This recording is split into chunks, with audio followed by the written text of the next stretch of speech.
Ada penanya yang masuk melalui WA ya, dari hamba Allah, seorang akhwat 32 tahun, sudah menikah dari DKI Jakarta, dari 0812, 2 lagi, 63 kali, sekian-sekian.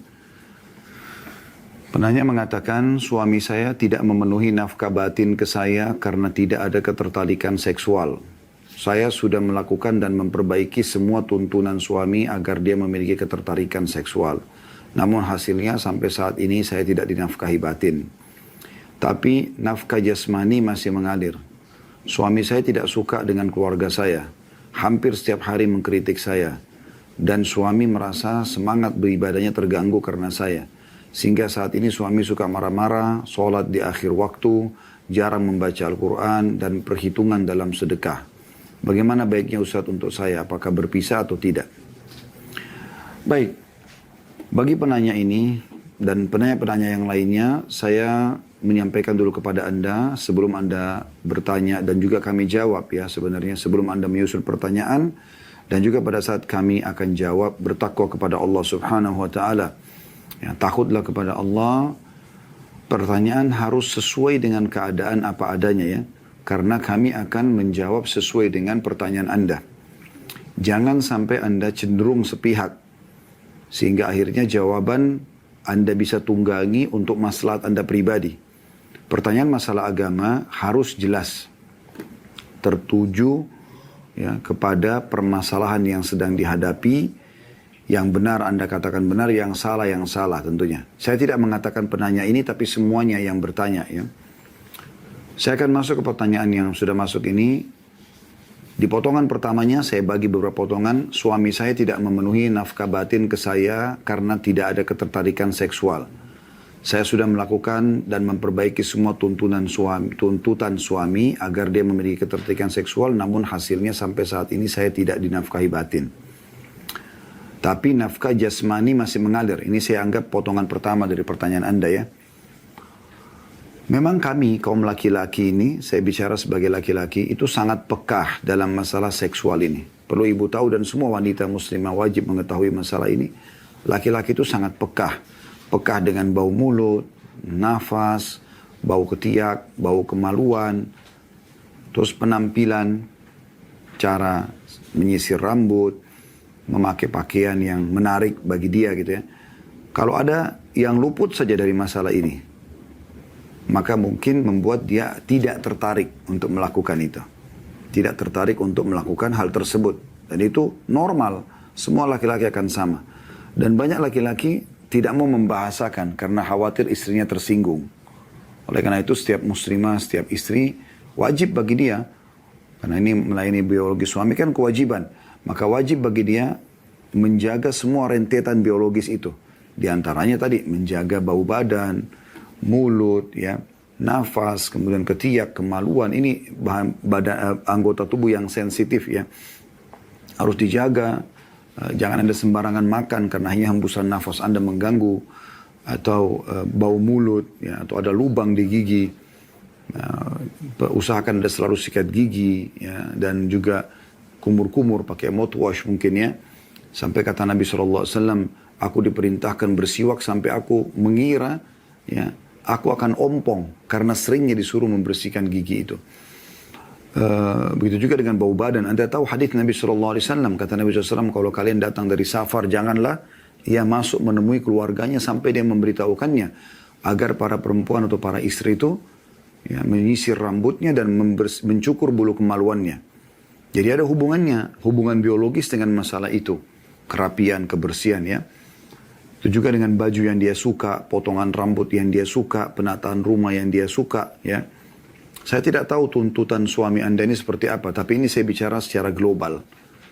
Kalau apa yang saya bahasakan tadi Anda sudah yakin, tidak ada bau badan lagi, ya. Karena gini, kadang-kadang kita sikat gigi nih, kita pakai mouthwash untuk bau mulut, misalnya. Itu dalam hitungan 10 menit saja, sudah berubah, kalau apalagi, walaupun Anda tidak makan dan minum apa-apa lagi, ya. Tapi itu sudah cukup untuk mengubah. Kembali kepada bau awal atau minimal sudah menghilangkan bau wangi daripada odol yang sudah kita pakai gitu. Jadi memang menggunakan ini bukan sekali saja. Tapi beberapa kali. setiap saat diperlukan. Kalau perlu setelah ngobrol sama suami, ternyata belum terjadi interaksi biologis, pas sudah ada arah ke sana, Anda kumur-kumur lagi. Itu penting. Karena itu sensitif sekali bagi laki-laki. Dan kebanyakan laki-laki tidak mau berbicara. Mereka, kalau yang beriman, mengekang itu. Kalau yang fasik, udah dia lampiaskan kepada yang lain. Anda tahu apa yang dijual oleh pelacur-pelacur naudzubillah di luar sana? Ya? Baju yang seksi, penampilan yang menggoda ya. Tutur katanya lah, badan yang wangi. Memang begitu. Nah, seharusnya metode itu, metodenya ya, bukan jadi pelacurnya. Metode pakai baju yang seksi, badan yang wangi, godaan-godaan, menghibur suami yang positif. Itu harusnya ada pada istri. Itu poinnya. Ya, jadi Anda pada saat menjalankan tuntutan suami sini, jalankan memang karena Anda tahu ini kewajiban Allah dalam memberikan hak suami dalam biologis, maka Anda lakukan itu. Sehingga Anda tulus dalam mengerjakan, bukan terpaksa. Saya kasih contoh, ada salah satu kerabat kami, sampai bercerai. Coba Anda bayangkan. Setelah suaminya sudah sekian tahun mengekang, suaminya suka rambut panjang, istrinya tetap selalu pendekin. Dan kalau diingatkan, kenapa potong rambutnya? Ya memang modal saya kan panas, kan begini. Tidak mau tahu. Akhirnya sampai suaminya sudah nggak suka sama dia. Sabar sehari, 2 hari, sebulan, 2 bulan. Sampai tahunan akhirnya puncaknya cerai. Saya tanya sendiri kenapa. Salah satu sebabnya hanya karena masalah itu rambut saja. Itu sangat peka. Dan ini beda sekali dengan Anda sebagai wanita. Anda kalau cinta suami Anda beda. Bahkan kadang-kadang ada di antara istri subhanallah. Ya, Allah buat dia, walaupun suaminya berkeringatan, mungkin dia bersedia untuk disentuh. Karena cintanya sama suaminya. Kadang-kadang suami pulang kerja, belum sempat bersihkan badan, tapi begitu dia mendekat sama istrinya sudah wangi, istrinya menyambut saja. Walaupun sebenarnya itu mengganggu juga dia. Tapi begitu perempuan beda. Kalau laki-laki tidak seperti itu, Bu. Ya, ini poin mesti Anda fahami. Potongan pertama pertanyaan Anda. Walaupun satu pertanyaan, tapi saya bagi jadi beberapa biar jelas ya. Jadi kalau Anda sudah jalankan semua apa yang saya sampaikan tadi, berarti ini ada kesalahan di suami Anda. Tapi kalau Anda belum jalankan ini, ya, masih ada egoisme Anda, maka Anda perbaikin itu. Kemudian di sini dikatakan suami saya tidak suka dengan keluarga saya. Ini poin perlu digarisbawahi. Ini bagian kedua dari pertanyaan Anda. Suami saya tidak suka dengan keluarga saya. Kenapa suami Anda tidak suka? Cari tahu apa sebabnya. Karena dia punya hak.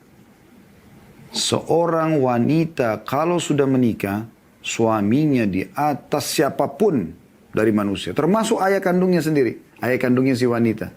Jangankan bicara keluarga secara umum. Ayah Anda, yang Anda lahir dari sperma dia, yang nama dia ternisbatkan pada nama Anda. Misalnya nama Anda Aisyah, nama ayah Anda Abu Bakar, nama Anda Aisyah Abu Bakar. Anda menikah tidak bisa diganti nama ayah Anda. Tapi setelah menikah, kepatuhan Anda pada ayah menjadi nomor 2. Pindah kepada suami. Termasuk ibu Anda juga. Jadi memang dia punya hak yang Anda harus dahulukan dari keluarga Anda semuanya. Apa yang suami tidak suka, jangan dilakukan. Jangan ngotot. Tetap suruh saudara datang, tetap suruh orang tua datang. Suami butuh waktu sama Anda. Nah ini nggak bisa. Saya yakin setiap laki-laki normal, kalau dia sudah diberikan haknya, terpenuhi. Dan ini saya lihat memang inti permasalahan sebenarnya di masalah pertama tadi. Masalah biologis yang terbengkalai. Karena laki-laki kalau sudah terbengkalai di situ, rentetannya kemana-mana. Termasuk masalah emosional, ya. Termasuk masalah tadi dianggap kurang bersedekah, ya. Ini memang berpengaruh kepada hal-hal itu. Jadi Anda cari tahu sebabnya apa. Dan siapa di antara keluarga Anda yang dia tidak suka. Ya udah, batasi dulu sementara. Kemudian cari tahu momentum yang tepat. Anda bisa berdiskusi sama dia, berbicara dengan dia. Bicarakan baik-baik. Gitu. Ada masalah apa? Kenapa ayah saya? Kenapa ibu saya? Kenapa tante saya? Oh dia begini-begitu dan segala macam. Anda adil di sini. Kalau suami benar, Anda bilang, oh iya memang Anda benar. Memang kamu benar. Saya akan sampaikan ke keluarga saya. Tapi kalau suami salah, nasihatin baik-baik. Tapi kan bukan itu dalam Islam begini dan begitu. Kita bicara baik-baik. Ya.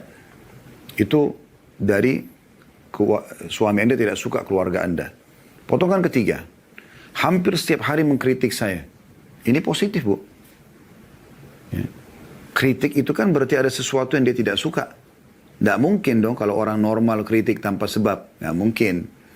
Pasti ada sesuatu di situ yang dia tidak suka, maka dia kritik. Anda bisa kritik orang lain. Kenapa? Karena ada yang Anda tidak suka kan? Kalau sesuatu yang tidak suka itu sudah hilang, saya yakin tidak ada lagi kritisnya. Tidak ada lagi kritiknya. Ya. Dari sini Anda ambil positifnya. Apa kata Umar radhiyallahu anhu? Saya akan terus berterima kasih seumur hidup saya kepada seseorang yang mengingatkan satu kesalahan saya. Beliau menerima. Kalau selama ini orang selalu puji kelebihan kita saja tanpa mengingatkan kekurangan kita, maka ini jadi masalah baru ini. Karena kita tidak pernah tahu yang mana kurang dari diri kita. Kalau yang lebih sudah oke, tapi yang kurang bagaimana? Kadang kita butuh perbaikan, kita kan manusia, punya banyak kekurangan. Saya melihat poin ini, bagian ketiga dari pertanyaan Anda, saya lihat ini positif. Kalau suami mengkritik Anda, itu positif. Sangat baik. Ya, supaya Anda bisa perbaikin kan gitu. Terima saja sebagai masukan. Potongan keempat, Anda mengatakan, dan suami merasa semangat beribadahnya terganggu karena saya. Sehingga saat ini suami suka marah-marah, sholat di akhir waktu, jarang membaca Al-Quran, dan perhitungan dalam sedekah. Kalau marah-marah ini pasti ada sebabnya. Ya, sudah kita, mungkin Anda sudah bisa tersentuh dalam hati tadi dari apa yang saya jelaskan sebelumnya. Ada sebabnya, biologisnya terbengkalai, ada keluarga yang Anda paksakan mungkin bertemu dengan dia, dan dia tidak suka dengan sikapnya misalnya. Ya, maka ini bisa menjadi pemicu marah. Kalau sholat di akhir waktu, Anda lihat dulu. Apakah semua sholatnya begitu? Atau memang pernah terjadi depan mata Anda? Makanya tadi saya bilang di awal pertanyaannya, Anda harus bertakwa pada Allah. Bertanya apa adanya keadaannya. Jangan kita terbawa karena kita ingin bertanya supaya ada pembelaan terhadap kita lalu kita membahasakan, gitu kan? Nah, dia mengakhirkan sholat di akhir waktu. Semua sholat kah? Dan Anda lihat dia lalai, lagi azan dia santai aja, dia main handphone, dia nonton. Atau memang pernah Anda lihat sekali dia terlambat sholat. Mungkin kena lupa, mungkin kena ketiduran, mungkin kena perjalanan macet. Kan banyak. Anda lihat dulu uzurnya ini. Seperti apa dia sholat di akhir waktu. Jarang baca Quran, itu bukan urusan Anda sebenarnya. Nggak ada hubungannya dengan permasalahan Anda ini. Karena itu hak dia pribadi. Dia baca Quran, tidak baca Quran, tidak ada hubungannya sama istri. Dia boleh baca, boleh tidak baca. Urusan dia sama Tuhannya Allah subhanahu wa ta'ala. Jangan dihubungkan dengan pertanyaan Anda di sini. Dan perhitungan dalam sedekah. Ini juga hak dia pribadi. Itu urusan dia, karena sedekah itu sunnah. Dia boleh bersedekah, dia boleh tidak bersedekah. Dan masalah menghitung, Anda bilang perhitungan dalam sedekah itu, kalau harta dia, hak dia. Tidak usah ibu hubungkan dengan pertanyaan yang ibu sedang sampaikan. Kasus tadi masalah biologis yang terbengkalai itu. Kalau Anda tanya bagaimana baiknya Ustaz untuk saya, apakah berpisah atau tidak, inti pertanyaannya di sini, maka saya mengatakan perbaikin dulu apa yang kami sampaikan tadi. Setelah itu, baru kemudian Anda lihat, kalau tidak ada perubahan dari suami, memang Anda sudah coba perbaikin, Anda sudah coba baik, Anda ikhlas karena Allah SWT, saran saya istikharakan. Sholat 2 rakaat, minta petunjuk kepada Allah, apakah rumah tangga ini dipertahankan atau tidak, lalu ikutin insya Allah hasil dari istikharah itu.